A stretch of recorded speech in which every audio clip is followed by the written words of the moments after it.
So, another episode of the hiring room. I'm super excited today because we have attorney extraordinaire. Can I say that? I guess you could say you're extraordinaire, Sure. kind of like a chef. Neil Dishman. Neil, thanks for coming on the hiring room. I really appreciate it. My pleasure. Thanks for having me. Yeah. So, just a quick background for the audience. Neil is he's an attorney, and you specialize just in human resource. Would you say is it human resource law? Maybe you could give me the official Yeah. So the wording. official way to say it, not just me but my firm, is we focus just on labor and employment law. Okay. The more plain English way to say that is my business really is helping employers handle disputes with their employees and in Okay. avoiding those disputes in the first place when possible. So about half of my practice is defending employers from all sorts of employee lawsuits and legal claims. So when employers get sued for things like discrimination, sexual harassment, wrongful discharge, wage disputes, any kind of conflict you can imagine that might happen between employee and employer. We defend employers from that kind of thing. The other half or so is everything that goes into hopefully not getting sued by your employees in the first place. So, Right? Yeah, that's advice on employee relations issues, policy work, updating your employee handbook, that kind of thing. right, right. Mhm. Okay. So tell me a little bit, like, how did you get into law? Like, what made the young Neil Dishman decide to get into this? Well, I Yeah. guess to be an attorney in the first place, the first and then second Mhm. to specialize in labor law. Yeah, I'm kind of an oddball on this in that I decided I wanted to become a lawyer when I was, I think, in like seventh grade. And Really? I never changed my mind and actually turned out to be right. So maybe I'm just lucky. I don't know. But I always really enjoyed and excelled in language arts things in school. So I was always, strong in reading and writing and critical thinking. Right. I also am a mildly dysfunctionally competitive person. And so Oh, I am too. So don't you worry. Yeah. yeah. So law is attractive to that personality type as well. And so, yeah, that's what I, from a pretty early age, decided I wanted to do. Went to undergrad, majored in political science, liberal arts education, specifically with a pre law focus, went straight to law school. And, Yeah. turned out I was right. It's been a good choice for me. So, That's mhm. great. Boy, seventh grade. Did you have Yeah. like any role model or somebody that I'm the first lawyer in my family, really? Because actually. it's like Yeah. CPAs. It's like it's generational a lot, right? With Yeah. attorneys, you Yeah. know? I'm the So you first one started the now. trend. It's funny, I will say, my dad spent most of his career in HR, although I don't think that's Interesting. really why I ended up in employment law, maybe a little bit by osmosis or something like that, Yeah. Why but did you yeah. end up in employment law then? Like, what made you decide that? Yeah, so, as you're going through law school, it is often challenging to find a paid summer job in your first summer. Your second Yeah. summer, between your second and third year, there's a lot more opportunity, but, it's difficult in the first summer. I did manage to find, a paying job, my first summer. So I grew up in a small town in Indiana called LaPorte. It's about an hour and a half from Oh, Chicago. yeah. Sure. And so I got a job with the biggest law firm in LaPorte, Indiana. 10, Score, 12 Neil. attorneys, something like that. Yeah. Newbie Lewis, Kaminsky and Jones. Shout out to them, my first legal job. Um, Yay! and so the way that I got that job, great networking story actually. The dad of one of my really good buddies from high school and college, a guy named Mark Phillips, was one of the partners there, Yep. and was the connection that helped me get the job.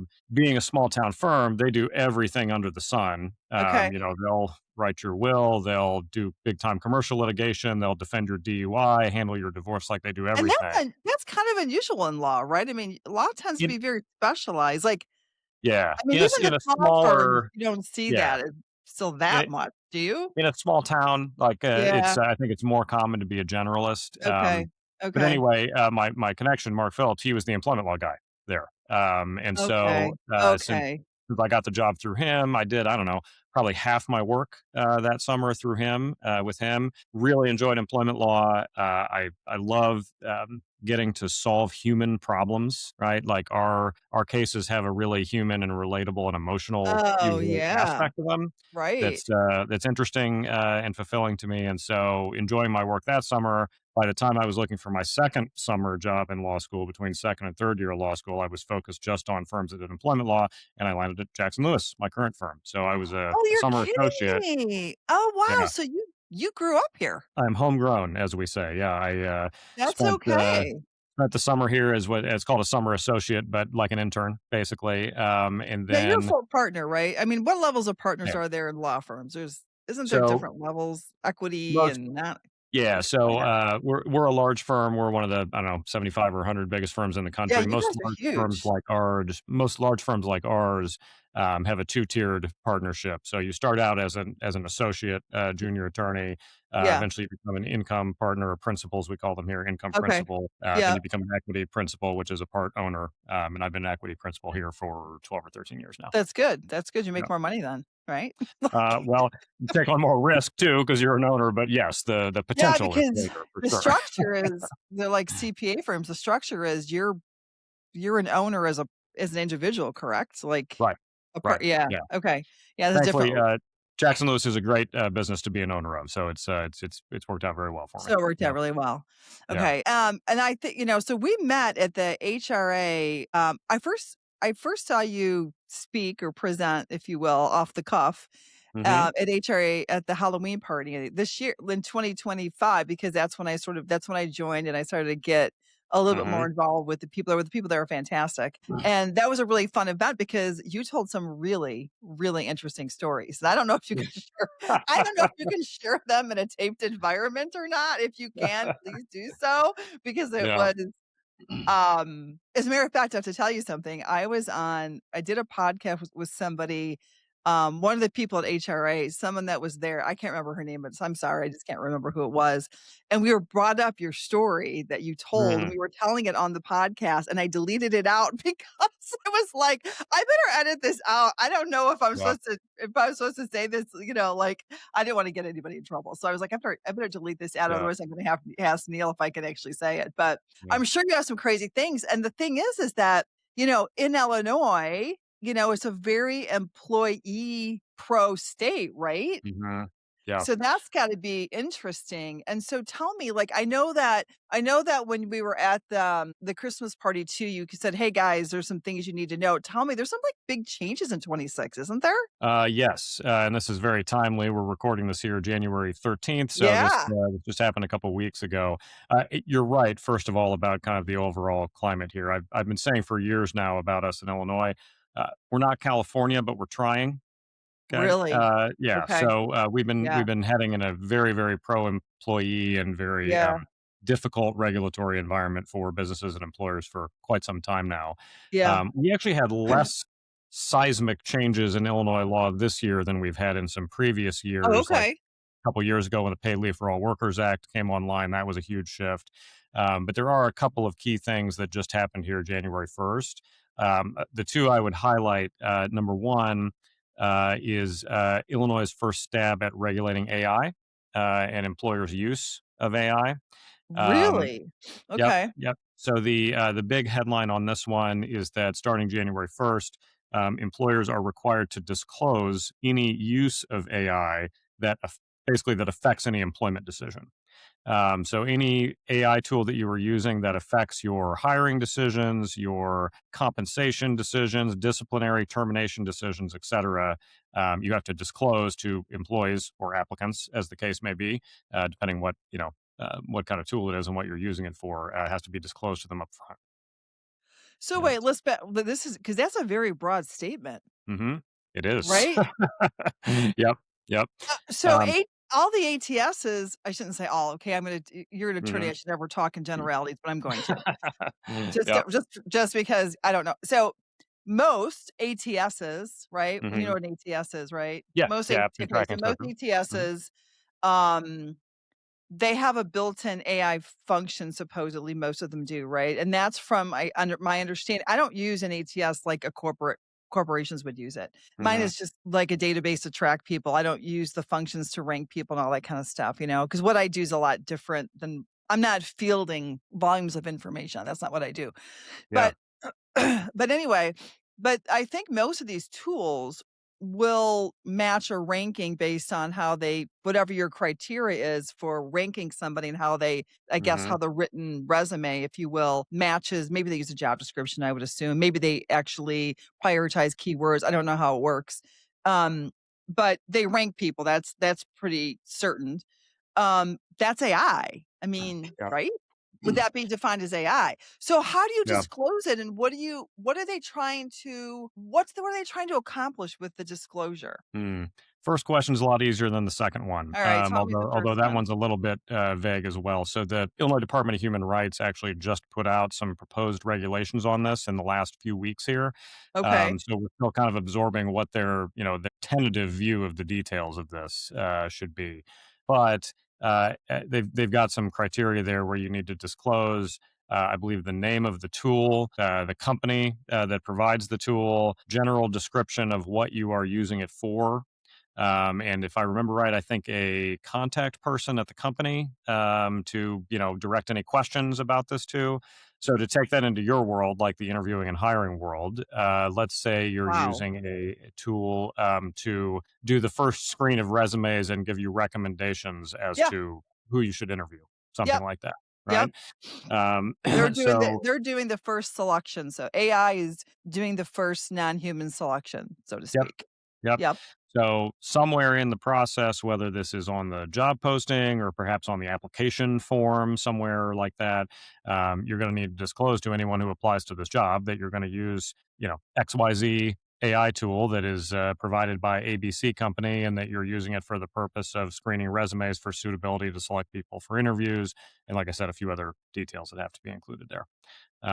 So they're not. A couple other states have gone farther and are requiring things like testing these tools to make sure they're not discriminatory or have discriminatory effects before you use them. Illinois has not gone that far yet. It's just a disclosure rule at this point. So, what do you think they're gunning for here? Like, why do you think they're doing that? Yeah. My guess is it's the first step in future regulation of AI. I'm going to get, and I'm a lawyer, not a political expert here, but my guess is that this was seen as, relatively easy to pass through politically because it's just a disclosure requirement. Okay.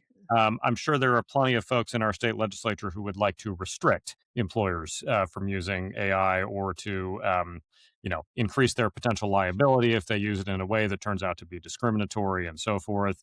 That legislation we'll probably see in the next, legislative session or two. But my So guess is is that this is the first normal? step. Is it normal for them to start like with low hanging fruit to try to get the ball rolling with legislation and then start to like escalate it? Is that like a tactic that's used? Sometimes, Yeah. sometimes, yeah, Yeah. yeah. I mean, if I Um, think about this, I mean, I don't know how much you're on LinkedIn because, you're busy. I don't know, you're busy doing your job. mhm, But there's like a love-hate out there for AI, right? Like just mhm, it's a love-hate out there. There's a major hate on the job seeker side. Like they mhm, hate it. yep, yep, And if my HR crowd, like my HR colleagues, they're not real hep on it. yeah, They're yeah, not real excited about it. I think they're being pressured to use it. I also mhm, believe the tools that are being built just have it in there because they have to stay marketable. They think it's what's trending and it is trending and they've got to be competitive. So they're already like, selling it and the tools are already inherently have some of the stuff built into it. So, but when I think of it, like when I think about who I serve, now you're a big firm. So what size company do you usually represent? So that's actually all over the map. It goes back to kind of those two different parts of our business that I talked about. So on the litigation side of things, um, any company that has a live dispute with one or more employees needs lawyers like us. So we represent some, But you're also more expensive at a bigger firm typically, right, than at a smaller firm? yes and no. Bigger Okay. firms, generally speaking, a little more expensive than smaller firms. One of the advantages we have at my firm is that we do labor and employment only, which does not sit quite in the same kind of rate structure in the marketplace that some other areas of law do. So, for Mm. example, in fact, we've recruited some people here over the years who, do employment law, but came from big general practice firms who felt a lot of rate pressure because, there's a lot of big general practice Oh. firms that charge, huge rates for doing big corporate mergers and Yep. acquisitions and that's a Yeah. company commercial litigation. Employment law just kind of, demands more modest rates in general. So we sit, I think, kind of in the middle of the marketplace when Yeah, it comes to okay, gotcha. Because I think, like, when I think about the clients that I serve, which are more I mean, primarily, like, mid-market, so that's a general word, but say that. somewhere between smaller market, like 50,000,000 usually is the lowest, and Mhm. then it can go from 50 to maybe 500 million. You could even go Yeah. up to a billion, but I'm gonna guess, this is just my guess, a 50, 100 million, a $50 million company, a $30 million company, they probably don't know. They're not in, they don't know this is happening is my guess. I mean, Mm. I see a Yep. lot of small companies that just, they don't keep in touch with their, like, one of the practices that I always believed in was annually bring in your attorney to do a presentation, Mhm. get every, get all your managers an update on what's happening so they know what's going on with it, to keep yourself, in compliance, because there's a lot to it. And when you talk about something like this, to disclose this, like, hello, everybody, you got to do this now. Yeah. Yeah. Like, So, that's a good segue too to talk about the other big change, in 2026 I was gonna mention. So there's the AI piece of it. The yeah. other big change in Illinois law, is a bunch of changes that happen to how employers use contracts, and all kinds of Okay. different contracts. So both, beginning of employment type contracts, so employment agreements, arbitration agreements, confidentiality or NDAs, that you might have employees sign when they're first hired, and then also severance and settlement agreements, at the end Yeah. of the relationship. Yeah. Um, Basically, the Illinois legislature, it's called the Workplace Transparency Act. They passed some amendments to that. That short version is have just made it more difficult for employers to put in those agreements some clauses that they really like and find favorable. Um, it can Mm, still be accomplished, right? But it's more complicated. It's riskier. There's more bells and whistles that have to be in the agreement. So to your point, this is a good example of, if you're a small mid-sized employer and you've been using the same template for employment agreements or for severance yeah. agreements for years, you might not realize it doesn't work anymore. If you haven't talked to someone like me about it right around January 1st, it's what you're using is not compliant, almost certainly. Yeah, it's not gonna be good. And if you use it and someone challenges it, then you're gonna find out the hard way. Right, right. If people aren't, yeah. That's really interesting. It's just, it's trending more and more. That's gonna be, it's just a fable to employees, which, I mean, it's not a bad thing. I mean, you're on the other side of things, but it gets to the point where, and let's talk about this as we're talking about, and I had a lot of questions for you about interviewing because this is what I do. Hmm. But, what let's talk about that in general. Can we talk about that? It's like it's like some general, like, bumpers or general guidelines. We've got major buckets, I think, that people have been known for years, right? Which is Hmm. what? Age, sex, race, Hmm. religion, and then there's something for the, um what is it? I mean, I don't wanna say transgender community. What do you, that's a protected class Sexual as well. What do orientation they? and gender identity. Sexual orientation and gender identity are protected classes that we would prefer to not know anything about when it comes to applicants, for sure. Okay, Hmm. yeah, so you Right. don't really wanna know, you don't really wanna know about it. So those are, like, the 3 big buckets, right? So Hmm. I can say I mean, so you can't say things, of course, like, "Hey, how old are you?" But Right. I've been seeing some other things. I wanna ask you about this because I don't know if this is true or not, or if this is just, like, rumor. I also heard chatter about companies not being able to, I'm gonna use the word confirm. They can't ask, like, "Where do you live? Is this commute work for, like, is this discriminate against people from how far they are from your work?" Have you heard about any, Mm. is that anything that's true? Well, Like, eliminating zip codes or something like that from this criteria? oh, so there's 2 different things going on here. So Okay. number 1, AI law, that I was talking about a few minutes ago. Another aspect Oh, of it is that it specifically, bans using AI in a way that's racially discriminatory, which, that was illegal already, whether it's AI or not. But right. also singles out, um, not using AI to, to use zip codes in a discriminatory way, right? So it's not that Oh, your you zip mean like where code or people, your like neighborhoods that they right, could be from. Oh, right, so right, basically, instead of saying, "Oh, Chicagoland," you can't say Chicagoland, but blah, blah, blah. right. So like, for here's a blatant example of Okay. no one would be this dumb, but here's a blatant example of Well, how we to don't know. violate this law would be like, say an employer, didn't want people from certain neighborhoods because they're Yeah, heavily minority neighborhoods and so forth. yeah. If they were to plug into an AI tool, screen out any resume where the person's home address is in the following zip codes, right? That would be an unlawfully discriminatory use of AI. Yeah. So And it's look, it okay, would be so it, unlawful if they did it themselves anyway. I mean, if they just did it manually by looking at the resume and but tossing there's out no the audit blank. track to that. That's the whole Right. point people don't understand, right? There's Yeah. discrimination built into people that they don't even, may not even know, and Mhm. then there's blatant discrimination that they're making a decision. But as I tell people, this is the difference between AI and being physically being a discrimination is there's an audit trail. Right. Right.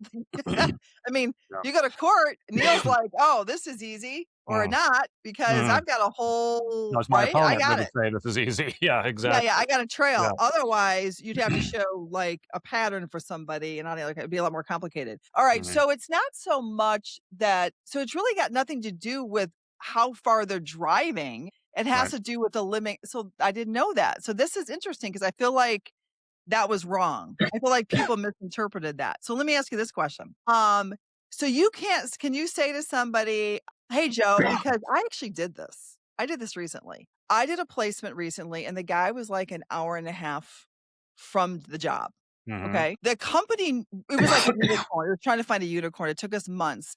And it took me through, I think I contacted 200 people, this huge network, even like all this stuff. And I got this one referral, this guy who was sort of the perfect storm. They happened to have known him years ago and his father, like there was a connection between the company and this guy. So they were like, "Oh yeah, we're in." And I'm just like, but I asked the candidate, I'm like, "Can you get there every like this is, this is a lot. Like there's snow and I Mhm. don't, let's do the interview like in the morning to make sure you feel okay with it." And like I was pounding the guy. Now he was a grown man. He was 50 years old. He knew what he was getting into.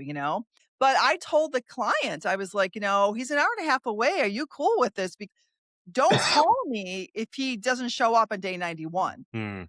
Yeah. right? Because I'm disclosing to you that it's a far so they talked about it, and I'm thinking to myself, "Is sh can we do that? I Can we think I not understand. do So that?" the question is, can we ask questions and apply scrutiny to somebody because just not because they live in a particular city or neighborhood, but just because they No, live just so far away from the office they're expected to report to, right? yeah, and it wears on people long term, right? Mhm. So and he was out of work, right? So then you're worried Yeah. like yeah, so it's more and it to honestly, the intention is also to protect him, like, "Do you wanna do this? Are you sure you're okay with this? Like, it's a long ride. Are you gonna be okay? I hate if you have to make another change." And then, of course, the client is looking at their risk of, "Is this guy gonna stay and I'm gonna invest Yeah. time in him?" So, yeah, is that script like, is can you ask that? So, within certain bounds, I'm okay with this. Okay. So the mere fact that someone lives a long way from where they're going to be expected to report to work is not like a protected class that we can't discriminate against or can't ask about. So the kind of Okay. questioning you're talking about, where we say, look, I just want to make sure you understand. This is whatever it is, 5 days in the 5 office days in role, or office. three Yep. days in the office role. Couldn't help noticing that you live far away. Are you able to fulfill this? You're sure you're going to be able to meet this expectation? To me, that's no different than asking, like, are you sure you're going to be able to handle this software that you need to use for this Oh, job, that's right? really Or do good you to have know. this, Okay. experience? I mean, it's a basic, Yeah. the basic requirement of the job to be here. Okay. The line you don't want to cross is to start asking more questions that get into like aspects of this person's like family or personal life, right? So he lives an hour and a half away, and you're saying, "You sure you can make this hour and a half commute every day? You're going to be here 5 days a week." And he says, "Yeah, that's no problem. I don't mind making the commute." Like, take him at his word at that point. Don't start asking things like, "Well, no, do you have kids? Or are they in school? Like, do you ever have to get Yeah. home to, go to your Yeah. kids' What practice if or they drop them off?" Or volunteer? Like, what if they volunteer and tell you? Like, I've had a lot of conversations where they say, like, "Hey, Renee, I know it's an office 5 days a week. I have a 3-year-old. I've gotta Mhm, pick him up by 6 o'clock." What do they do when they're telling you and they're asking you, like, are they gonna support? Because this is what happens. This is mhm, the reality of things, which is really difficult, is that this is my philosophy. If the employer can't give the employee or prospective employee, um, what they need, mhm, right? What they need in a daily basis to fulfill the role, and that we're not s we're not 2 people, right? We're not the work person and then the home mhm, person. We're the one person. In the '80s, because I grew up in the '80s, you were actually considered like, there were 2 people. I don't care what you do in your personal life. This is work mhm, life. But, at least mhm, we've evolved since then, right? You're younger than that. But the thing is that so someone's telling you this, and they're mhm, telling you because maybe they were in a situation before that it wasn't supported and they had to mhm. leave to get their kid and the environment and culture wasn't supported. Like these are practical problems, right? Yeah. And I feel like it's super unfair to do that to somebody. Mm. right? I don't So wanna put somebody in a situation where they're not gonna thrive or not gonna support their life, right? And as a mother of yeah, 3, my boys are all grown, as you know, but, they gotta take care of the kids, like, somebody has to take care of the kids, yeah. So what's that? So the key distinction here is to focus on what are the requirements of the job and can this person meet them, as opposed to why can't they possibly meet them, right? So and to your point, if they volunteer it to you, if you say, look, this is a 5 days a week, in the office job, and this candidate says to you, I understand that I can be in the office 5 days a week, but just understand I can't ever stay past 6 o'clock because I got to go pick my kids up from school, right? For Yeah, example. yeah, So now rather than diving into the whole situation with the kids, we've got to ask ourselves, all right, is that compatible with the job? Is never staying past 6 o'clock compatible with the job? Maybe it is. Maybe there's never going to be, or almost never going to be, a reason for this person to stay past 6 o'clock. right, And so we right. say, great, no problem. As long as you can be here every day, we're good. Um, if it's a job with longer, unpredictable hours, then again, we just want to keep the focus on that. And this is a requirement of the job, and it appears this person can't meet them, as opposed to this person has kids, therefore they can't handle this job. That might seem like a fine distinction, but it's a No, really important I distinction. understand what you're saying. Yeah. So, because what I do is, I disclose it. So if they, because the candidate's asking me, so Hmm. can I have to leave by 6 o'clock. I have to go to the Yeah. company and go, look, like, just to let you know, I probably shouldn't say they have kids. This is why, but Well, that's good. The fact that they have you as a buffer here is that's a a whole, that that's helps with, that's a that place where helps, you could right? do some good. You'd be doing your client a good service if you said to your client, "Hey, this person can never stay past 6 o'clock. Period." And don't Yeah. get into why. Just ask the client, "Is that okay or not?" Because then if your client says, "You can't," you know, "It's not compatible with the job, we can't hire this person," well, your client can't be accused of, sex discrimination or family responsibility discrimination there because they didn't even know why the person couldn't work past 6. Most Yep. of them ask though. Most of them say why. Mm. Depending on how It, you feel about your client relationship, you could tell them like, "Look, it's better for you if you don't know, right? yeah, right. Why would you So wanna I'm know?" actually Mm, protecting them. So let me ask you this. So let's just say Neil's like, "Really, Renee? You're really" No, but, like, this happens all the time, Neil. yeah, This happens yeah, all the time, right? mm, And so, and hiring it's an expensive mistake, and it's a very emotional mistake for the person that's losing or getting late or whatever the case. yeah, Like, it's when you deal with it all the time, it's kinda like being a nurse, like, you could become desensitized to it, but when you're in these mm, conversations with people, it's their livelihood, it's how they eat. It's how they buy yeah, their groceries. I mean, this is a thing, right? So all right, so I say, they can never go past 6. I spill the beans. They have a mhm, two-year-old, they've gotta pick pick them up every day. There's no family support. Okay, got it. Well, we can't accommodate that. What is now, and I go back to the candidate and I said, "You gotta be there at 6 every day. There's gonna be times I don't think it's gonna work for you." mhm, Now is the employer okay? Or are they, or that, could that person perceive that as, "Oh, now you're not giving me the job because I yeah. have a kid and I have to pick them up." Because that really is They the reason. right. They, Well, it's not the reason they have the kid, the reason is they have to be somewhere at 6 o'clock. right, right. If you and your client handle it the way I've described and keep the focus on what does the job require and can this person do it, um, then we should be in a position of strength here, right? Yes, this failed candidate could potentially distort the story, right, later and say, "Well, as soon as I told them I had a 2-year-old, they didn't want to hire me anymore," Yeah, yeah, right? yeah, yeah. Um, Right. but we But know how that's do you not. prove that, Neil? Like, if you think now, how much litigation occurs in a pre-hire during the Mhm, interview process as opposed to, the typical already your employee? yeah. I would What are the numbers say on that? it's a small fraction. I don't have numbers on this, but just, I've Yeah. been doing this 20 years from my anecdotal experience. 80 to 90% of the cases we hire involve someone being terminated. Um, and Aha. Okay. another, maybe 10 or 15%. I don't know if my math is adding up here, but another 10 or That's okay. 15%. Um, involve exclusively things that happened during the employment, right? So claims purely for sexual harassment, not any termination being involved or a promotion Yeah. somebody didn't get or what have Okay. you. And whatever small fraction is left, I don't know, 5% maybe or higher in I cases. didn't do the numbers, but I got you. So Yeah. not a lot. I would imagine if you really, well, so if you think about what are they gonna gain out of it, right? Like, Mhm. it would cost them it would be hard to prove, it would cost a lot of money, they're probably just gonna move on.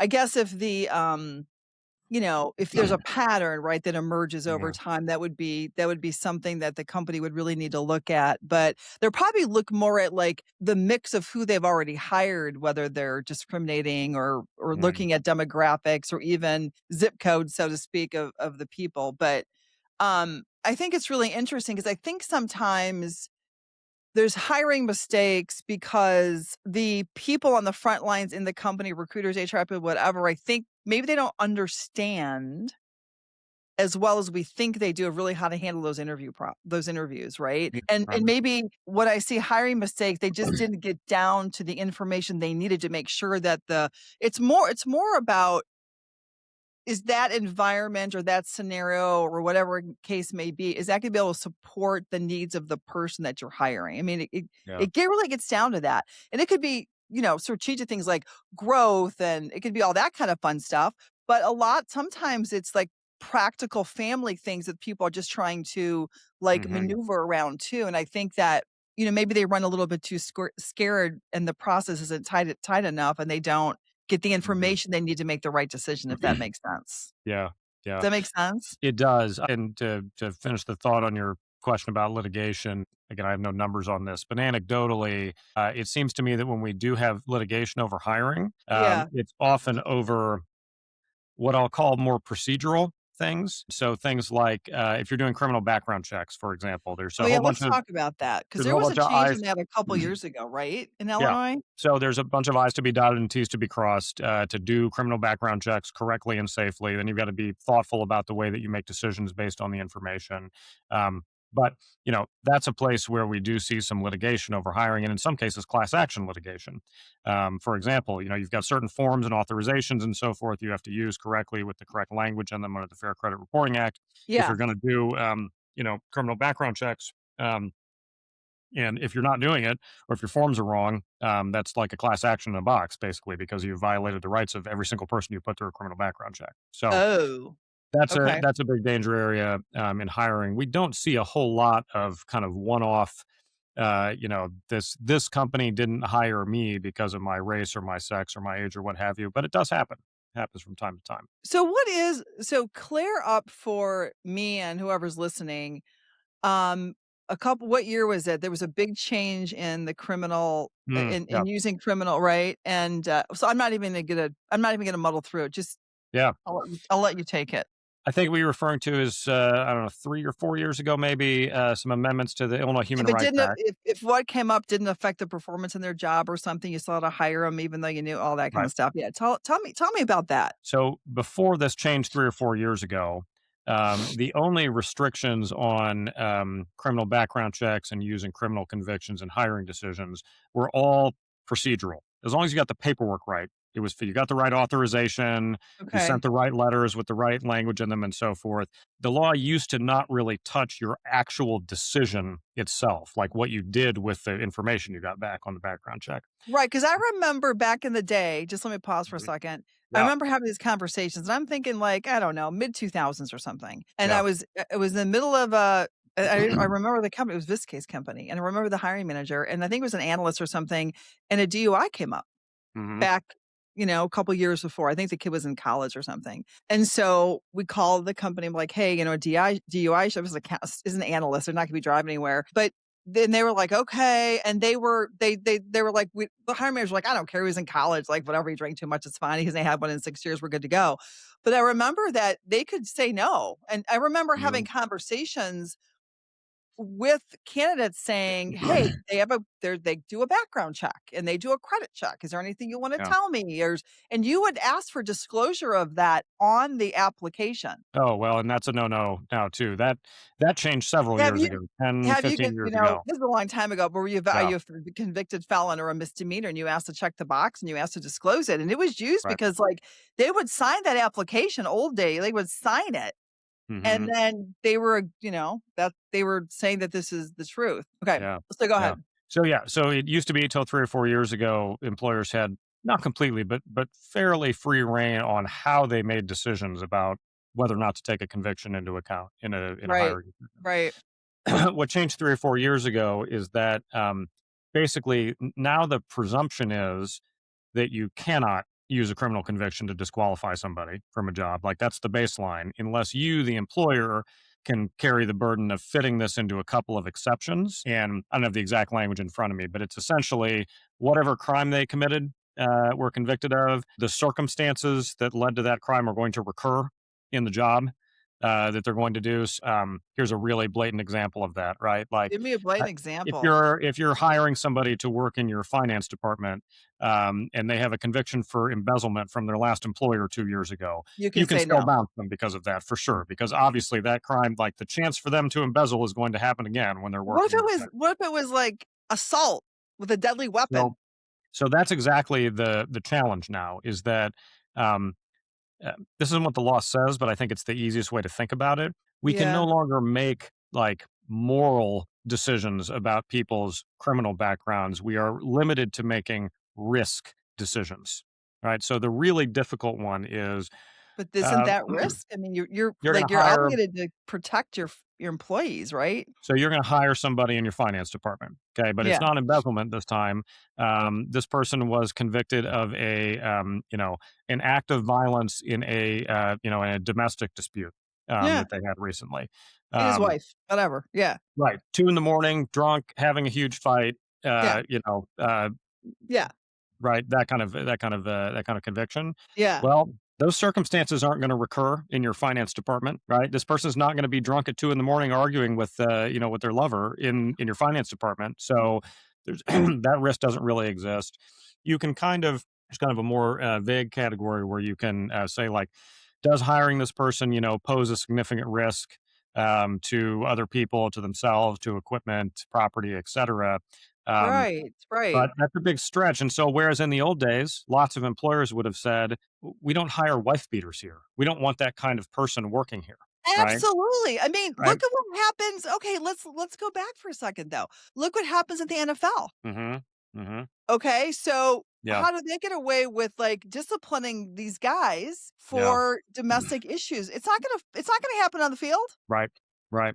Yeah, but I actually have not contemplated that question before, and there's a whole complicated body of sports law and antitrust and so forth that goes along with really? the NFL. But Really? for Okay. for I your run of mean, the mill employer. they're making a moral, Right. like, right? Because it's marketing, they have to have a certain image and, Yeah. could hurt the reputation. I can imagine all the things. And they probably signed a contract too about Mm. a certain image, probably is what I'm Yeah. thinking, right? Yeah. I don't know. But I think about that. Now let me tell you a little story. And Okay. I'm gonna have to really distill this down a little bit. So I know someone that knows somebody that knows somebody, and Mhm. they had hired, a person for a general labor job. Yep. General labor, I'm talking, like, it's not highly skilled, Yep. and the person walked into the plant with a ankle bracelet on. I've had this situation with clients before too. Yep. Go ahead. Mhm. And, of course, they don't do the criminal checks because why bother? I mean, then they Mhm. have then, like, they're not gonna do it because really, it's general labor, like, is really gonna be anything they've done that would, you know what I mean? And the problem is the other people. Yeah.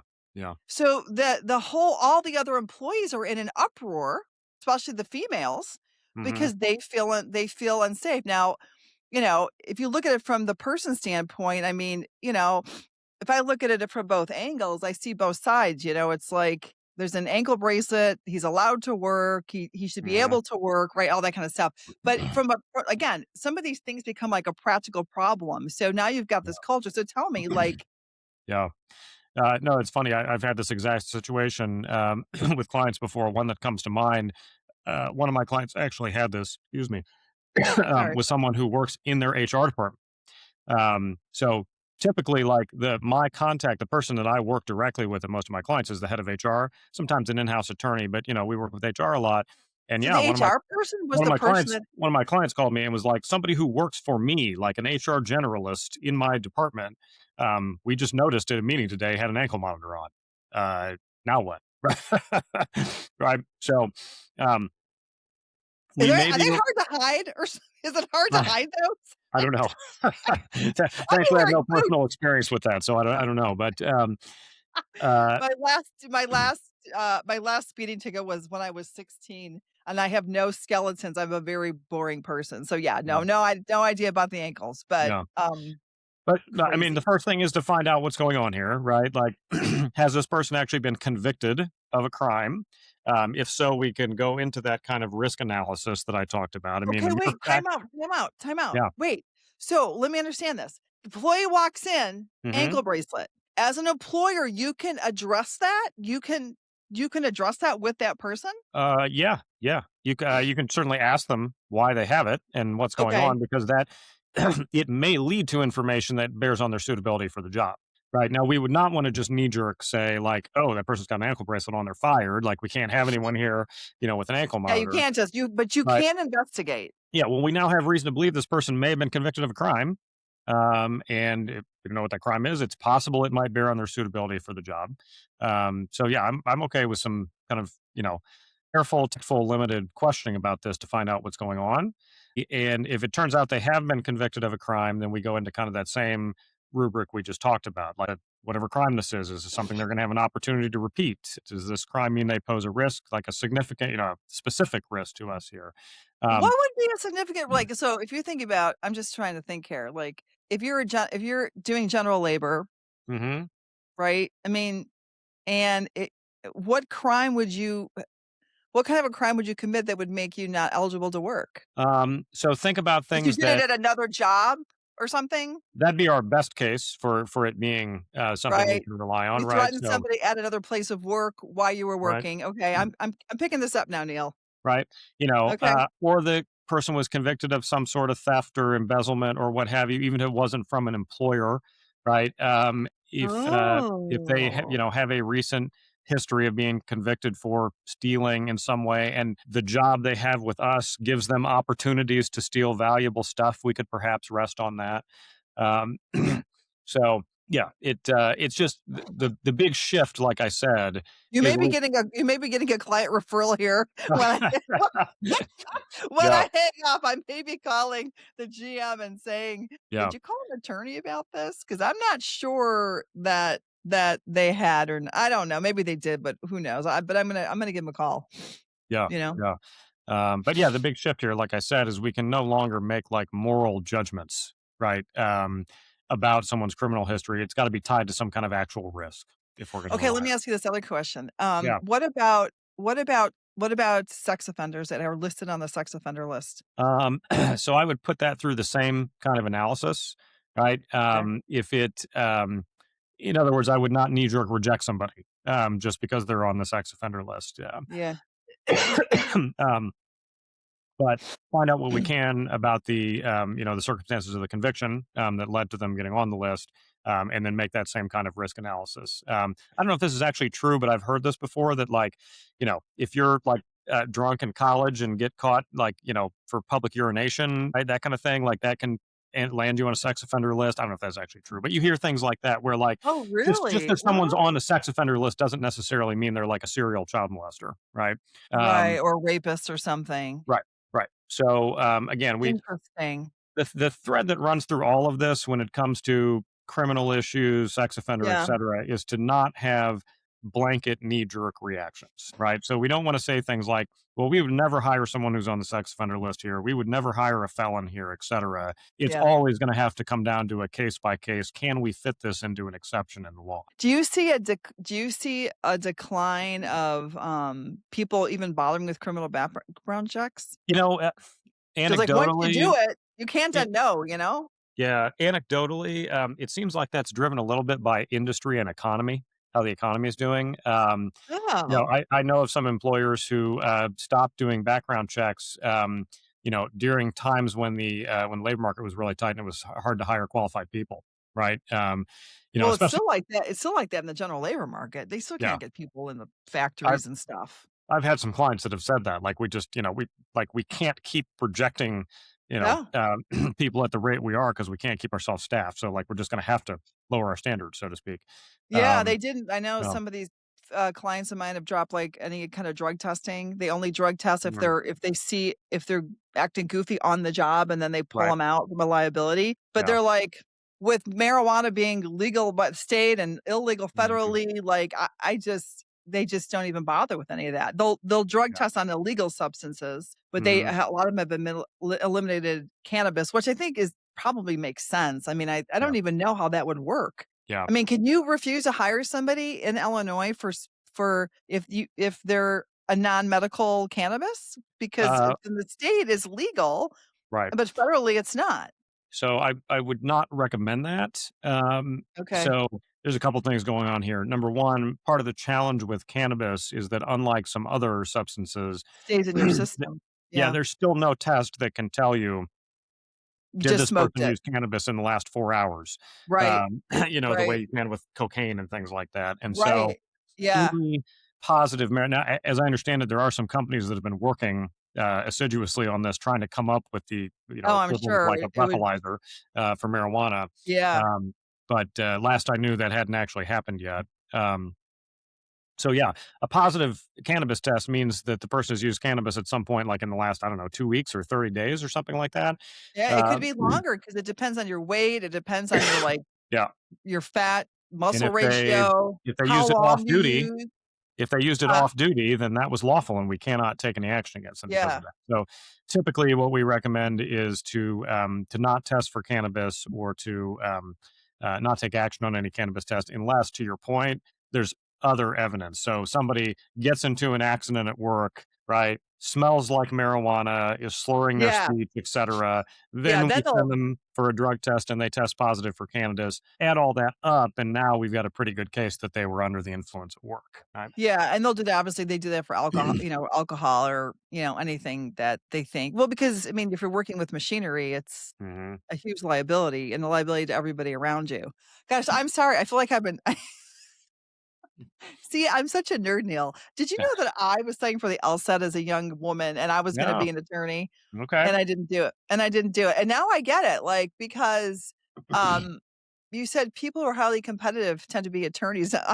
I'm so competitive well, I'm not as bad as I used to be, but I mean, I'm like it's not even about winning, I don't like to lose, I hate losing. If any people Mhm. who like to win, they hate to lose. Yep. That's Yep. why I can't get on board with this whole everyone gets an award. What? Mhm. I was telling a story the other day to somebody that, when my kids were little, this is how competitive I am. This is terrible. Like 7, 8-year-olds and we're playing like, pig with, Mhm. the basketball and I'm trash talking them. I'm like, you can't get that basket. You're like, you're not gonna-" and they're like, Mom, we're 6. And I'm just like, well, Yeah. tough it up because you know Yeah. what? Strap on your helmet. Life is Yeah. tough, right? You're gonna crash. That's the way it Yeah. is. So, is there any other, like, questions that sound reasonable during, like, the interview process that are like, risky? Mm. Is there any place we can find this information? So, one of the things I do, Renee, is training. So I often come in and do training for our clients, Oh, like nice. management teams and frontline Okay. managers. One of many subjects that I train on is interviewing safely and lawfully. And the big picture thing I always try to get across to managers on this, hiring managers, is interviewing people is awkward in a way, because there are so many small talk kind of conversational things that would be All the perfectly time. appropriate in any other social situation, that you want to avoid like the plague when you're interviewing somebody. So think about, you have a new neighbor move in next door and you bump into them for the first time and you're just going to know each other. What are you going to ask them? So, you married? Have kids? Where are you from? How old are your kids? Does Right. your wife work? Like all that kind of stuff. Again, perfectly socially acceptable in the neighborhood, at church, wherever. But in an interview, we don't want to know anything about those things. So, like, that's one of the toughest things to kind of like. Yeah, because Yeah. that makes me so like I know I understand the reason. It makes me sad from a perspective of Hmm. this is where part of the hiring process is too sterile for people, right? It's Hmm. that you're trying to work within the legal limits because of all the reasons we know, and yet, they're people. Yeah.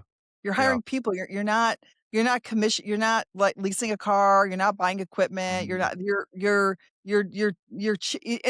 And I think that also this is the other thing that I feel really strongly about is that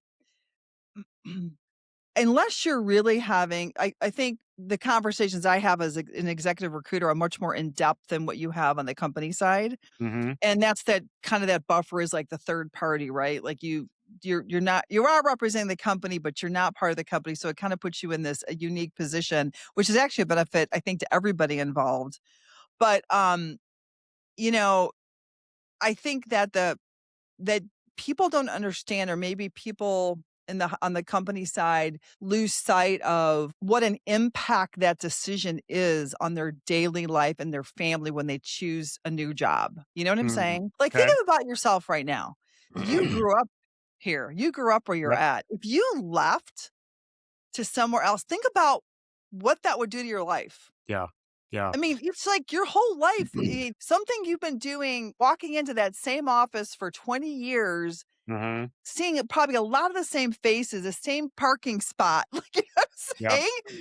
I Like, so it's funny you what say that this, does Renee, to because I somebody's psyche, I it's a big deal. it's funny you say this. I often have similar conversations with my clients on the other end of the relationship when Good. when they're terminating somebody, Okay. because there's a very natural, understandable psychological want for somebody who's having a termination conversation with somebody to just like get it over with as fast as possible and say as little as possible and just be like, well, this isn't a good fit. We're going a different direction. Here's Well, your COBRA that's what information, et attorneys have cetera. always told me to do.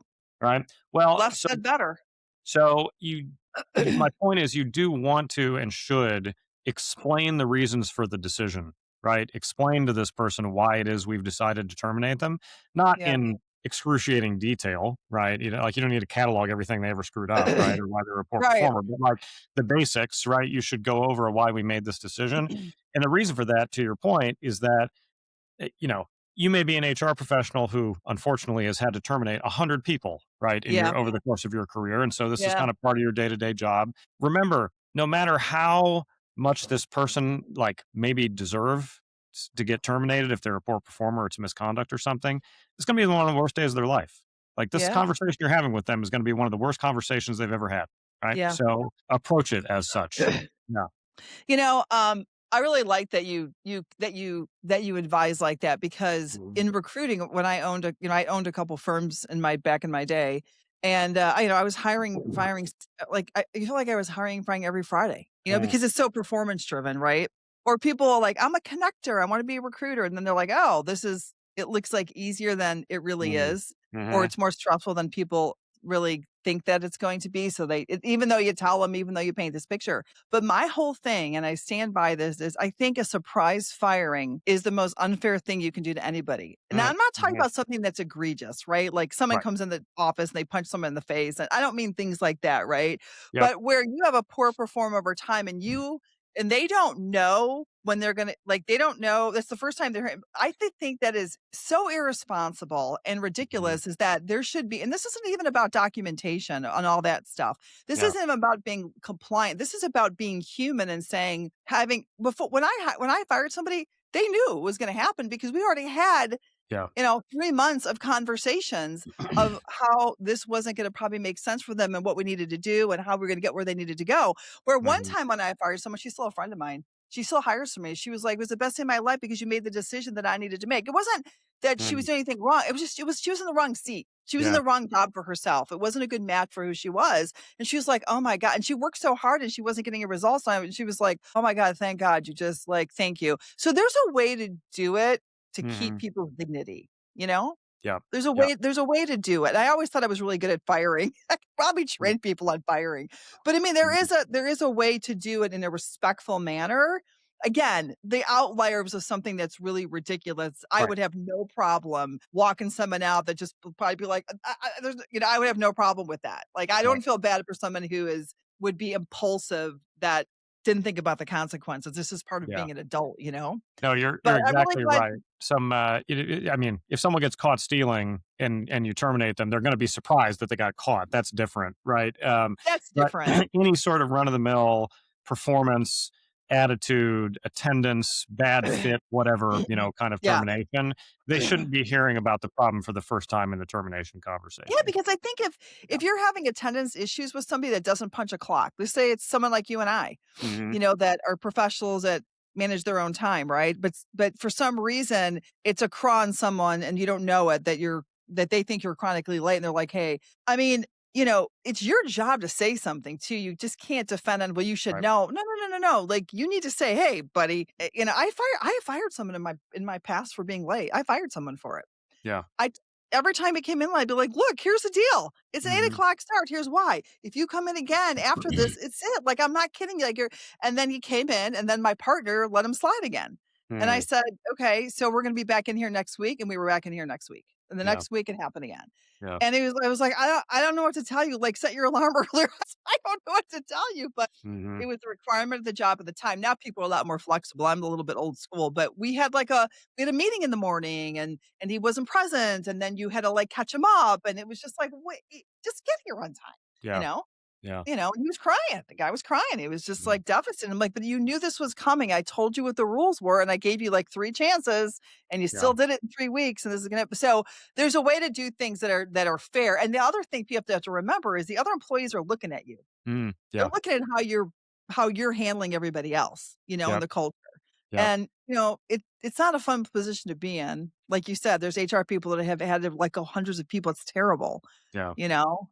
It's Yeah. a terrible feeling, but it's part of business, but there are ways to do it. So, Mhm. Mhm.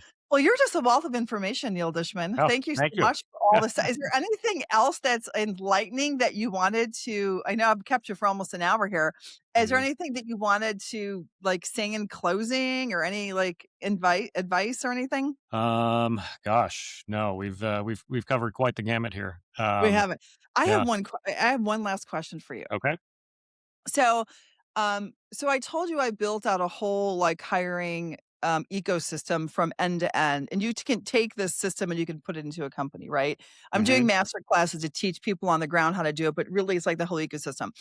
When what I find is companies have procedures and processes for everything else but hiring, Mm. consistently, where it's Yeah. a consistent process. And not just I mean, I'm down to very specific things they need to be doing with every position that they're doing. And there is a repeatable process that you can do. I don't care what level it is, there's a repeatable process that is available to use that will give you get to the outcomes you need. Does that help with compliance from a legal standpoint? Uh, Very likely, yes. Standardized, repeatable, Yep. well thought out processes. Assuming there's not mistakes and risk built into them erroneously, Sure, right? That we're now right, of replicating course, over and over, um, right. is uh, is at least indirectly, I think, going to reduce some of the risks we've talked about here. So, for example, this is something we've started doing at my firm in recent Okay. years ourselves is like having more kind of like a standardized guide to interviewing job candidates, right? As opposed to, just winging it, Winging it? right? Or just talking, getting to know somebody, et Isn't cetera. it Because, crazy though how it's such an important thing and Mhm. there's no and well, the reason I'm asking you is because I'm gonna use that as my part of my pitch, Neil. I'm gonna be like, Mm, "Look, like, this can help this repeatable system can help you from a compliance standpoint yep, because you're protecting yourself that you're not changing it up for whoever you're in front of, right? I right. mean, right? Yeah, and You're not changing your you're game. you're speaking my language, you're speaking HR's language there in general. Yeah. With rare exceptions, most of employment law is about treating everyone the same, right? Yeah. Regardless of their race, their sex, their age, et cetera. And so, if you've got a standard and repeatable process, as Yep. opposed to doing things ad hoc, that removes some of the temptations and Some of the possibilities risk. for not necessarily like vicious, prejudice Of kind of course. behavior, but just But yeah. unconscious stereotyping, assumptions, that kind of thing to creep into the process. Yeah. Alright, good. I thought I was correct on that, but I didn't wanna obviously talk I didn't wanna talk out of turn, but I mean, Mhm. from a common sense standpoint, that's what it says to me, but now Yeah. I'm gonna use that because I'm, like, on a quest for this because, um I mean, people hate the hiring process. Mhm. Everybody it's even gotten worse. If you see it out there, the chatter out there, it's just I mean, and it's like I like to raise up the HR people, like they're good people. Like they Mhm. tend to be like very like kind people and they're Yep. in that they go to it because they like people and they want to help people. I went Yep. into recruiting because I wanted to help people get jobs. Like I wanted to help them. And then Mm. you end up being kind of the bad guy in the process somehow. You know what I mean? You're like, Yeah. I don't especially when you're the middleman, you're like, I don't make the decisions. I'm Uh-huh. not I don't make those decisions. You don't make the decisions either. You would just advise on it. Right, Right. And so, right. you end up kind of being the bad guy and you're just like, why am I the bad guy here? You know, I don't want Yeah, to be the bad guy. I want to be the good guy, yeah, yeah. Well, Mhm. awesome, sir. Thank you so much. I really appreciate I think that this is kind of like, you know, a free training for people if they want to know what's going on in January 2026, especially in Illinois. So I think we're going to bump up this recording and push it out next week because I want it to be relevant for people to kind of hear, and so tell people how they find you, Neil. Oh, If you yep. need a rock star labor Yeah, yeah. So, Neil attorney. Dishman at Jackson Lewis. Like I said, we're one of the biggest firms in the country that specializes just in labor and employment law. You can find us on our website, www.jacksonlewis. It's Lewis, jacksonlewis.com. I'm on LinkedIn, Neil Dishman. Here's a fun trivia fact. I've only ever seen one other person named Neil Dishman on LinkedIn. I think there's only two of us. There's a guy who's the president of some little company in Michigan and me. So I'm easy to find. Neil Dishman. That's funny because you know what? Okay, I probably shouldn't ask you this. Is okay, I'm gonna do it anyway. What nationality is Dishman? You can't ask Uh, that in an interview, everybody. Dishman is an English name. Oh, However, yeah. my mom is a big genealogy buff and has like Yeah. traced both sides of my family back many generations, and she is fairly convinced that hundreds of years ago there was a Frenchman who wanted to pass himself off as English for some reason and took Oh, on the name Dishman because it was English. interesting. So So yeah, it wasn't like Dishmanisky or something. You're right, not like yeah, you didn't nothing's truncated on it. no, no. 'Cause I So was thinking the same thing. I've met yeah, a lot of people in my life. I've seen a lot of names too, than what I yeah. do because of what I do. I don't think I've ever met a Dishman. Yeah, yeah. It's not a terribly common name. Yeah, So yeah, but it's so easy. It's English got a ring. name, probably French blood. I definitely have a lot of Scotch Irish blood also. Yeah, So yeah, I can see that. yeah. I can see that in your characteristics. Oh, I can definitely mhm. can see it. All right, so great. Another great episode of the Hire Room. Neil, thank you so much. And I'm sure I'll see you soon in person. I'll bump into you soon. Yeah, sounds good. Thanks for having me, All right. Renee. It's been a All pleasure. right. Thanks a lot. Appreciate it. Thanks for joining me in the hiring room. If you like the podcast, please subscribe below and share this episode with someone you think that would benefit from it. We're always looking for good people to interview. So if you have a referral, comment below, or you can email me at renee@mseedinc.com. Thanks. Till next time.